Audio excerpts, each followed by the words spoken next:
On the Shortness of Life, by Seneca. Introduction. Imagine for a moment an old man lying on his deathbed. He's lived for 90, maybe even 100 years. A long life, by anyone's measure. But as he lies there, he decides to do something strange.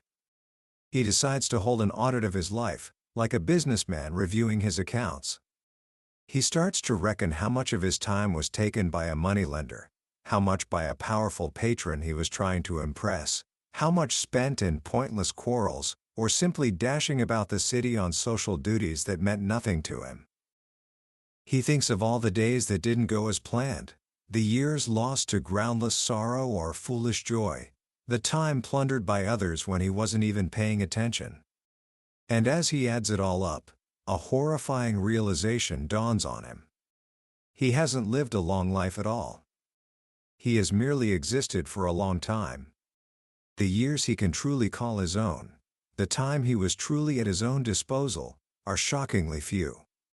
He realizes, in his final moments, that he is dying prematurely, not because his body has failed him, but because he failed to ever truly live. Now, this image might seem bleak, but I promise you, it is one of the most liberating ideas you will ever encounter. It comes to us from a man who lived nearly 2,000 years ago, a man who stood at the very center of power in the Roman Empire. His name was Lucius Aius Seneca. Seneca was one of the wealthiest men in Rome, an advisor to the infamous Emperor Nero. He was a playwright, a statesman, a businessman. He was a man who saw both the glittering heights of power and the terrifying depths of human cruelty. He wasn't some disconnected academic, writing from a quiet study. He was in the arena of life, dealing with ambition, betrayal, and the constant threat of death. And yet, through all this chaos, he wrote a series of letters and essays that have become a timeless guide to finding peace, purpose, and meaning. And today, we're going to explore his most powerful work, On the Shortness of Life. This isn't just a book, it's a manual for reclaiming your time and, in doing so, reclaiming your life.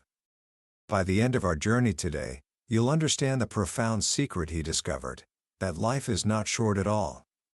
In fact, life is long, if you know how to use it.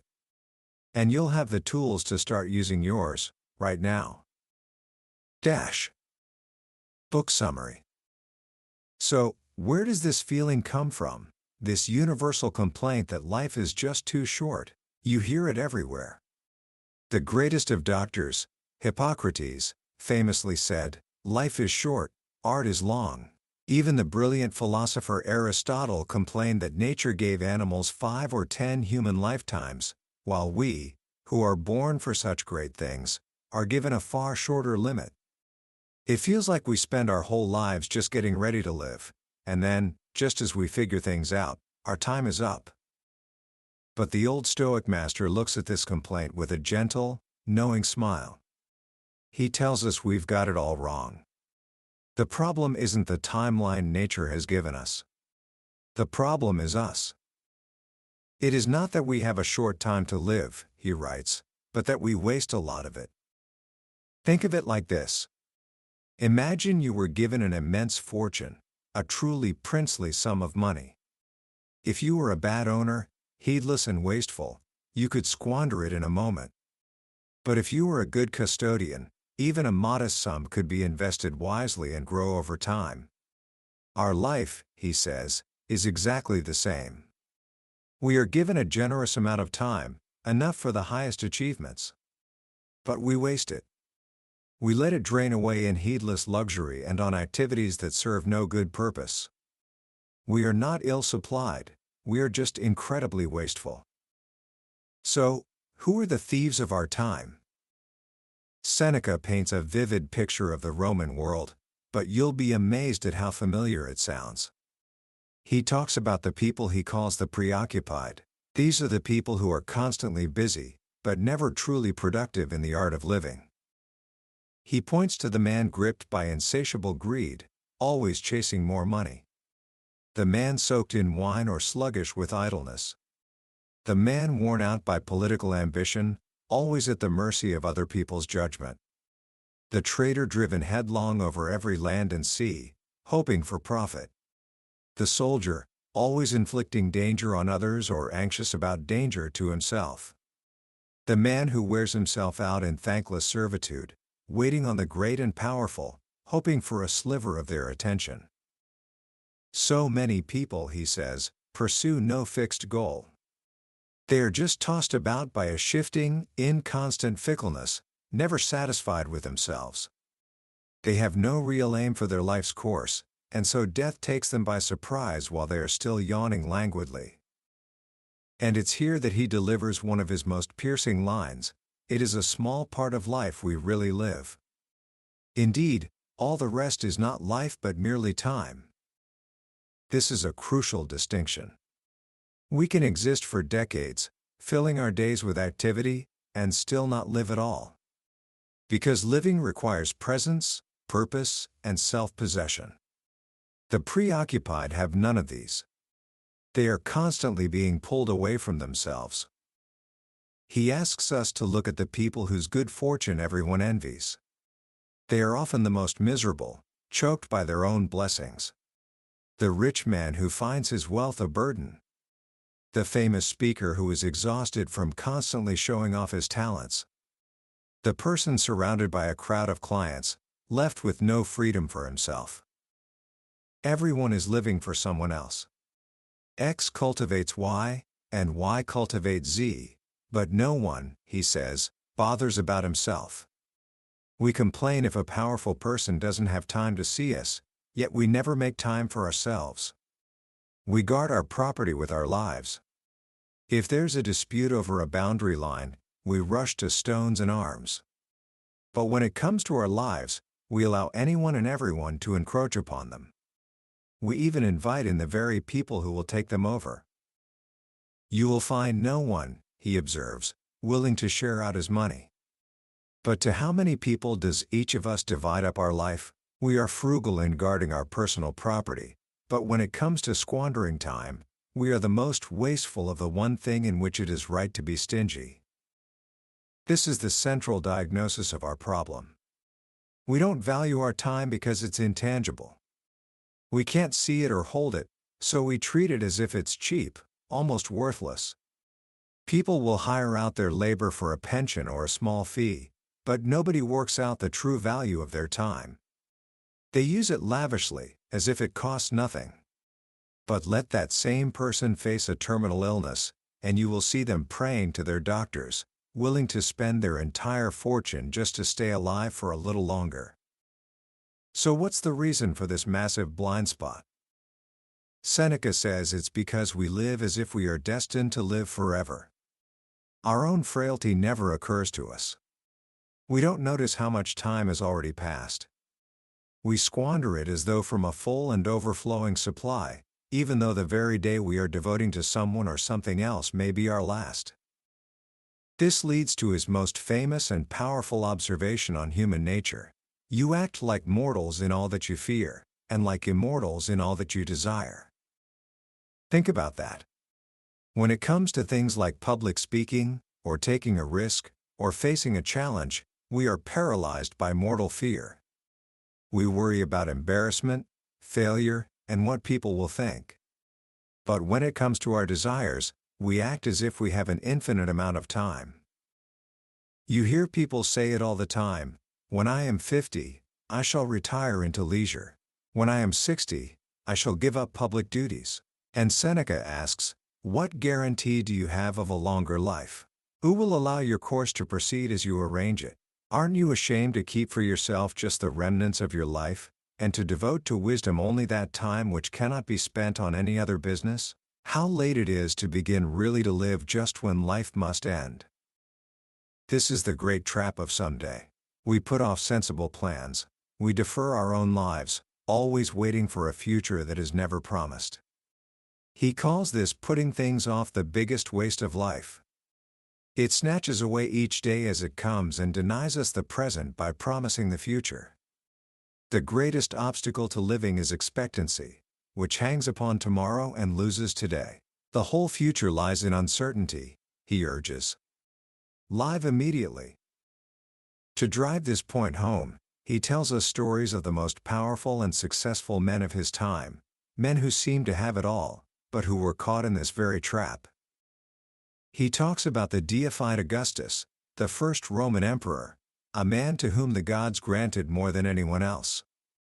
Augustus never ceased to pray for rest and to seek a respite from public affairs. His greatest hope was for leisure. He would console himself during his exhausting labors with the thought that one day, he would live to please himself. He who decided the fortunes of individuals and nations, who commanded armies from Spain to Syria, was happiest when thinking of the day he could lay aside his greatness. He longed for leisure, but it was a dream he could never truly grasp. He was a prisoner of the very empire he had built. Then there's Marcus Cicero, one of the greatest orators and statesmen in Roman history. He was a man tossed about in the violent political storms of his day, caught between enemies and doubtful friends. He tried to hold the state steady as it collapsed, but was ultimately swept away. In his later years, defeated and despairing, he wrote to a friend from his villa, calling himself a semi-prisoner. Here was a man of immense talent and achievement, who felt trapped and unfulfilled, cursing the very consulship he had once celebrated. He even tells the story of Livius Drusus, a bold and ambitious man who was a political firebrand from his youth.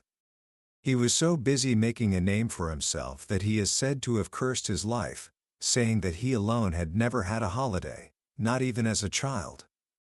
He was so preoccupied with the forum and with political battles that he never had a moment of peace.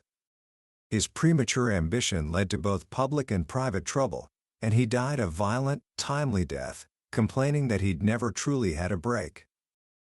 These aren't just stories of ancient Romans. They are timeless cautionary tales. They show us that power, wealth, and fame are no defense against the feeling of a wasted life. In fact, they often make it worse. These men had everything the world could offer, but they lacked the one thing that mattered: ownership of their own time. And Seneca is quick to point out that this state of being preoccupied isn't just for emperors and senators. It takes many forms, some of which are deceptively quiet. He says you could not call a person's life one of leisure if it's just an idle preoccupation. He asks, do you call that man leisured who spends his day anxiously arranging his expensive Corinthian bronzes, or the man who sits at a wrestling ring, keenly following the bouts between boys? What about the man who spends hours at the barber, having a serious debate about every single hair, training his thinning locks to lie perfectly over his forehead? He gets furious if the barber is a bit careless, as if he were trimming a real man. Seneca scoffs, which of them would not rather have his country ruffled than his hair? He describes those who spend their time composing, listening to, or learning songs, always humming a tune to themselves. Or the host of an elaborate banquet, anxiously arranging the silver, checking on the cook, making sure his slaves are moving with perfect speed and skill. He says their lives are not leisure, but indolent occupation. He even tells a story, perhaps an exaggeration but a powerful one, of a man so lost in self-indulgence that after being carried from his bath and placed in his sedan chair, he had to ask his servants, "Am I now sitting down?" A man who doesn't even know if he is sitting, Seneca asks, how can he know if he is alive? How can he have control over any of his time? This man is not at leisure. He is ill, or even dead. And then there's the obsession with useless knowledge. The kind of person who can tell you exactly how many oarsmen Ulysses had, or which Roman general was the first to include elephants in a triumph. Seneca admits these facts can be interesting, but they don't make you a better person. Knowing that Pompey first staged a battle with 18 elephants in the circus doesn't restrain your passions or make you more just or free. It's another form of preoccupation, a way to fill time without actually living. So, if all these people, the powerful, the ambitious, the idle rich, the trivia experts, are not truly living, then who is? According to Seneca, only one group of people are truly at leisure, only they are really alive.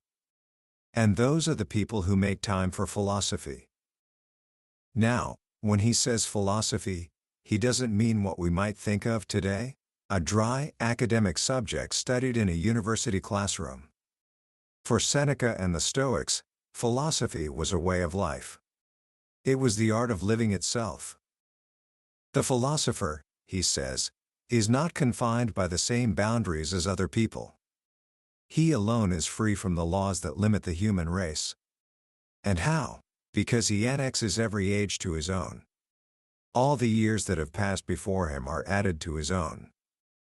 This is a beautiful and profound idea. Through study, the philosopher can enter into a partnership with every age. He can argue with Socrates, express doubt with Carneades, cultivate retirement with Epicurus, and overcome human nature with the Stoics. He has access to the greatest minds that have ever lived. Think about the man who spends his days rushing about on social duties, trying to greet every important person in the city. How few people can he actually see? How many will be too busy, or too self-important, to give him the time of day? But the philosopher has a different set of friends. He can choose to have Zeno, Pythagoras, Democritus, and Aristotle as his closest companions every single day. And these friends will never be too busy to see him. They will never send him away empty-handed. Their conversation is never dangerous, their friendship is never fatal, and their wisdom is freely given. You can take whatever you wish from them. In one of the most moving passages, Seneca says that we are in the habit of saying we couldn't choose our parents, that they were given to us by chance. But, he says, we can choose whose children we would like to be. There are households of the noblest intellects. Choose the one into which you wish to be adopted, and you will inherit not only their name but their property too. And this property, this wisdom, is not guarded meanly. The more it is shared, the greater it becomes. This is the path to a long life. The philosopher's life extends widely because it's not limited to the short span of his own existence. He grasps the past in his recollection. He uses the present. He anticipates the future. This combination of all times into one gives him a long life. But for those who forget the past, neglect the present, and fear the future, life is inevitably very short and very anxious. When they finally reach the end, the poor wretches realize too late that for all their busy activity, they have been preoccupied in doing nothing. So, the first part of the solution is a radical shift in perspective. It's about realizing that your time is your most precious, non-renewable resource, and that the only way to make life feel long and meaningful is to invest that time in wisdom, in understanding how to live. But, you might be thinking, that's all well and good when life is going smoothly. What about when things fall apart? What about when you face loss, poverty, or disgrace? How can you talk about a long and happy life then? This is where Seneca's philosophy becomes not just interesting, but essential. It becomes a shield against the inevitable storms of life. And he speaks from personal experience. He wrote one of his most powerful essays, The Consolation to Helvia, to his own mother while he was in exile, stripped of his wealth and status, living on a barren rock of an island. He was comforting her from the heart of his own suffering, and in doing so, he shows us how a wise person endures misfortune. The secret, he reveals, is preparation. Never have I trusted fortune, he writes, even when she seemed to offer peace. All the blessings she gave him, money, public office, influence, he treated as temporary loans.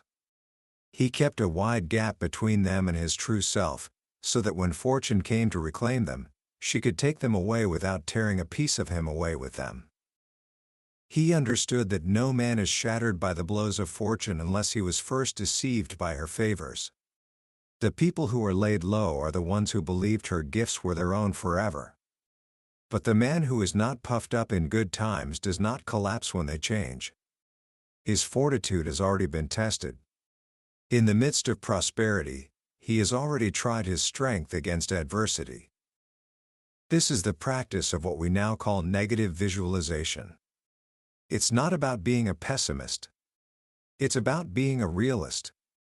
It's about mentally preparing yourself for the loss of the things you value. By doing so, you achieve two things. First, you appreciate them more while you have them. And second, you rob them of their power to destroy you if they are taken away. So, when he finds himself in exile, he is able to analyze the situation with a clear mind. What is exile, really? It is merely a change of place. He looks around and sees that most of the people in a great city like Rome have come from somewhere else. The human race is always on the move. Nothing has stayed where it was born. Why should a change of location be considered a catastrophe? He reminds his mother of the two finest things that will always accompany us wherever we go: universal nature and our own individual virtue. Whatever is best for a human being, he says, lies outside human control. It can be neither given nor taken away.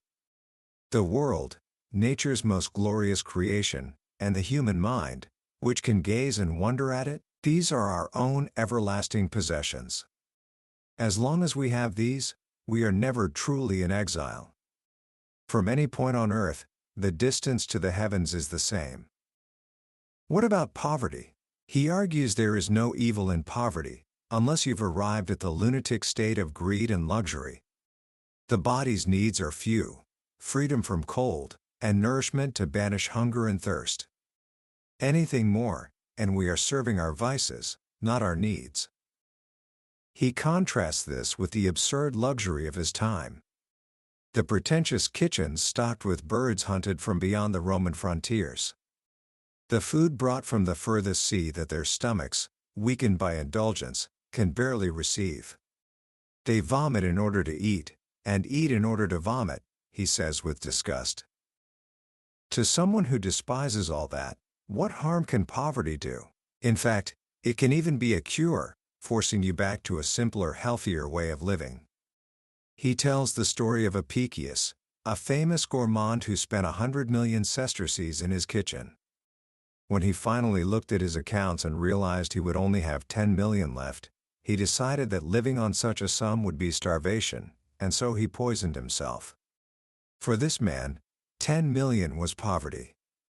This shows, Seneca says, that it's not the amount of money that matters, but the attitude of the mind. The mind is what creates our wealth, and it goes with us into exile. The soul itself can never suffer exile, because it is free, akin to the gods, and can encompass the whole of heaven and all of past and future time. What about disgrace? Can a wise person be affected by what other people think? Not if he relies on himself and holds aloof from common beliefs. He tells the story of Socrates, who went to prison with the same expression he wore when he snubbed the 30 tyrants. His presence robbed the prison of disgrace, because a place where Socrates was could not seem a prison. No man, Seneca argues, is despised by another unless he is first despised by himself. This is the Stoic shield. By preparing for misfortune, by understanding what is truly ours and what is merely on loan from fortune, and by cultivating our own inner virtue, we can become invulnerable. The mind, once toughened by virtue, becomes a fortress that nothing external can breach. But even with this shield, life can feel unsettling. We might not be in a full-blown crisis, but we can still feel adrift. This brings us to Seneca's third great theme, the search for tranquility. He frames this discussion as a reply to his friend Soranus, who writes to him with a problem that is incredibly relatable. Soranus says he's not really sick, but he's not well either. He's not in the grip of his vices, but he's not free of them. He describes his condition with a brilliant metaphor. I am harried not by a tempest but by seasickness. He is in a state of constant vacillation, a low-grade anxiety and dissatisfaction with himself. He loves frugality, a simple home, and inexpensive clothes. But then he sees the lavish splendor of a rich man's house, with its glittering servants and precious stones, and his vision wavers. He doesn't become a worse man, but he comes back a sadder man, wondering if that other life is superior. He decides to enter public life to help others, but then some trivial annoyance or frustrating setback makes him want to retreat into the quiet of his study. He wants to write for himself, but then he gets inspired and becomes ambitious for fame. He feels like he's always on the point of falling. Seneca tells him that what he needs is what the Greeks called euthymia, which he translates as tranquility. This is a state where the mind follows a smooth and steady course, well disposed to itself, with no ups and downs. It's a state of inner peace. So how do we find it? Seneca offers a series of practical, psychological remedies. First, know thyself. You must appraise yourself honestly. We usually overestimate our capabilities. Some people are too shy for politics. Some are too hot-tempered and can't control their anger. Some can't resist making a witty but dangerous remark. For all of these people, retirement and a quiet life are more expedient than public activity. Your nature must be suited to the tasks you undertake. Don't labor in vain against your own disposition. Second, choose your company wisely. Nothing delights the mind so much as fond and loyal friendship. But he warns us to choose friends who are as free from strong desires as possible.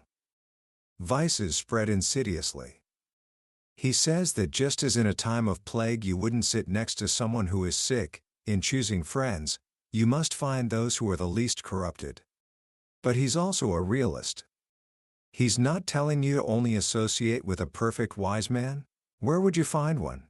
Instead, he says, in the current dearth of good men, you must put up with the least bad. But he gives one crucial piece of advice: especially avoid those who are gloomy and always lamenting. A companion who is agitated and groaning about everything is an enemy to peace of mind.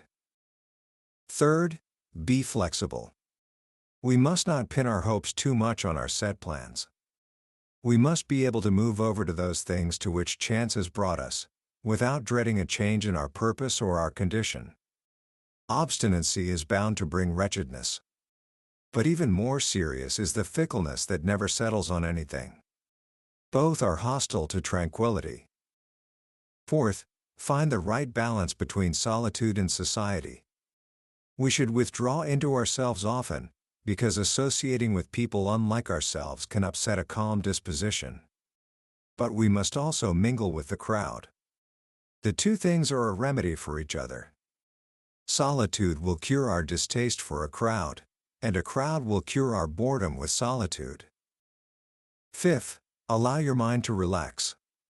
The mind should not be kept continuously at the same pitch of concentration. It needs amusing diversions.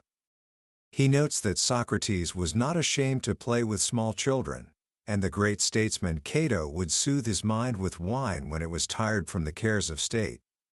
Our minds, he says, must relax. They will rise better and keener after a rest. He encourages walks out of doors, journeys, socializing, and even, occasionally, getting intoxicated. Drink, he says, washes away cares and stirs the mind to its depths. But, he cautions, we must not do this often, lest the mind acquire a bad habit. Moderation is key. And finally, perhaps his most profound advice for finding peace in a chaotic world is to change your perspective on human folly. When you look at the world, it's easy to be gripped by a hatred of the human race. You see how rare simplicity is, how unknown innocence is. You see successful crimes, ambition that has no limits, and lust that destroys everything. It can drive the mind into darkness. The solution, he says, is to school ourselves to regard all these common vices as not hateful, but ridiculous. We should imitate the philosopher Democritus, who used to laugh whenever he went out in public, rather than Heraclitus, who used to weep. One saw all human activities as follies, the other as sorrows.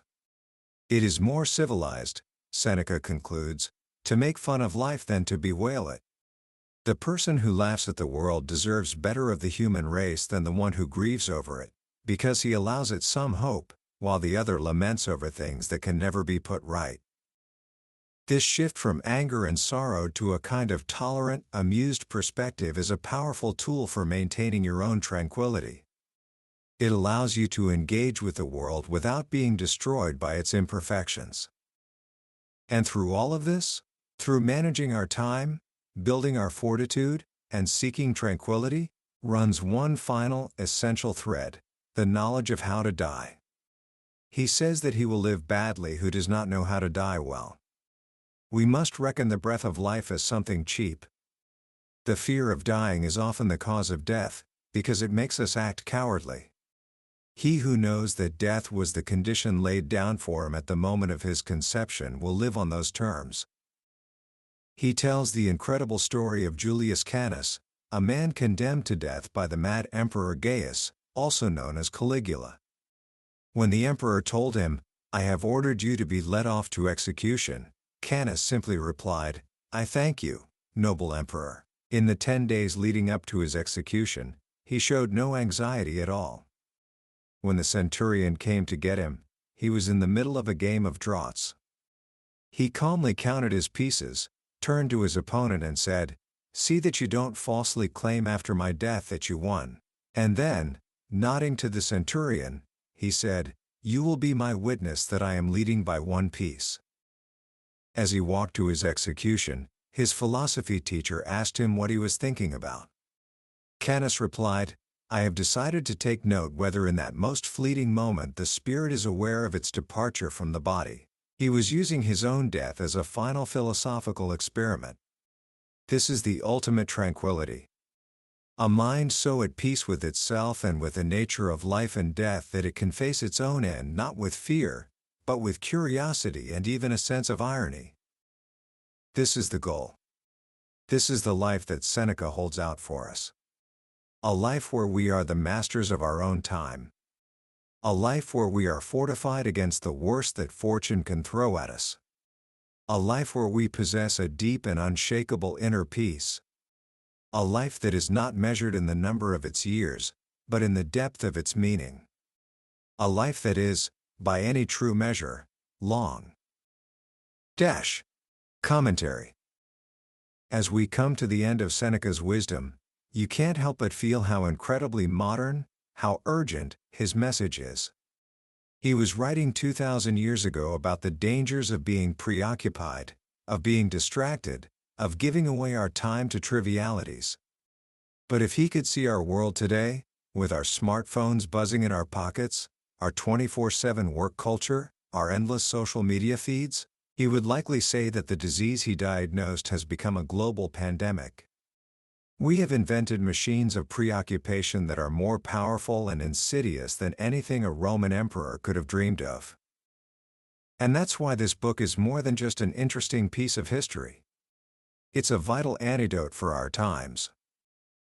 For me, there are 3 lessons from Seneca that stand out as the most powerful and the most necessary for us to hear today. First, is the radical idea that your time is your only true possession. Everything else, your money, your property, your reputation, even your health, can be taken from you in an instant. But your time, and how you choose to invest it, is the one thing that is fundamentally yours to control, right up until the very end. This idea forces you to ask the hard questions. Am I the custodian of my own life, or am I allowing it to be plundered by things that don't matter? Am I living, or am I just passing time? The second great lesson is that the goal is tranquility, not happiness. In our culture, we are obsessed with the pursuit of happiness, which we often define as a state of excitement, pleasure, or peak experience. But Seneca, like all the Stoics, knew that this kind of happiness is fleeting and dependent on external things. It's a fragile state. Tranquility, on the other hand, is something different. It's a stable, resilient inner peace. It's the calm sea, not the exciting wave. It's a state you can cultivate within yourself, a fortress that can withstand the storms of life. Shifting your goal from happiness to tranquility can fundamentally change the way you live. And third, is the life-changing practice of fortitude through preparation. The idea of mentally rehearsing for hardship, of imagining the loss of the things you love, can seem dark or pessimistic at first. But it's actually one of the most powerful paths to gratitude and resilience. By reminding yourself that everything is temporary, you learn to appreciate it more deeply in the present. And you build an inner strength that makes you less fragile, less easily broken when life, as it inevitably will, deals you a heavy blow. So, how can you start applying these ancient lessons to your life? Starting today, here are 3 simple, practical actions you can take. 1. Conduct a time audit. For just one day, be a ruthless accountant of your time. Keep a small notebook or a note on your phone, and be honest. Where did your minutes and hours actually go? How much time was spent scrolling? How much time was spent in meetings that went nowhere? How much time was spent worrying about something you couldn't control? And most importantly, how much time was for you? For quiet reflection? For learning? For something that truly nourished your soul? Don't judge yourself. Just observe. The awareness alone is a powerful first step. 2. Schedule philosophy. If you don't schedule your leisure, the world will schedule it for you, and it will fill it with preoccupation. So, put it on your calendar. It could be 30 minutes every morning to read a great book. It could be a walk in nature without your phone. It could be time spent journaling. Treat this appointment with yourself as seriously as you would an appointment with your doctor or your boss. It is non-negotiable time for you to work on the art of living. 3. Practice the Stoic pause. The next time you feel yourself getting angry, or anxious, or pulled into some pointless drama, try this. Before you react, just pause. Take one deep breath. In that small space between the trigger and your response, you have a choice. You can ask yourself, is this worth my time? Is this within my control? Will reacting with anger serve any good purpose? This small habit of pausing before you react is the beginning of reclaiming your inner peace and your self-possession. The ultimate message of On the Shortness of Life is one of profound empowerment. It tells us that we are not helpless victims of a fleeting existence. We are the custodians of a vast and generous gift. The life we have is long enough. The question Seneca leaves us with, a question that echoes across 2 millennia, is this: what will you do with it? Will you let it be squandered, or will you invest it wisely in a life of purpose, fortitude, and tranquility? The choice is yours. That was the summary of On the Shortness of Life by Seneca. We've touched on the great peaks of his wisdom today, but I'll be honest with you, a summary can only ever be a map. The real magic happens when you walk the territory yourself. It's in the quiet moments, when one of his sentences lands in a way you didn't expect, or a particular story resonates deep within you. This journey we took was designed to help you see if this is a path worth exploring. If anything we've talked about today has sparked something in you, I encourage you to pick up the book. Reading it isn't just an act of learning, it's an experience, a conversation with one of the wisest minds in history that can genuinely change the way you see your time, and therefore, your life. You can find a link to the book in the description below. Also, if you found this exploration valuable, it would mean the world if you could hit that like button and subscribe to the channel. That way, you won't miss our next journey into another life-changing book from the billionaire's bookshelf. Let's keep growing together.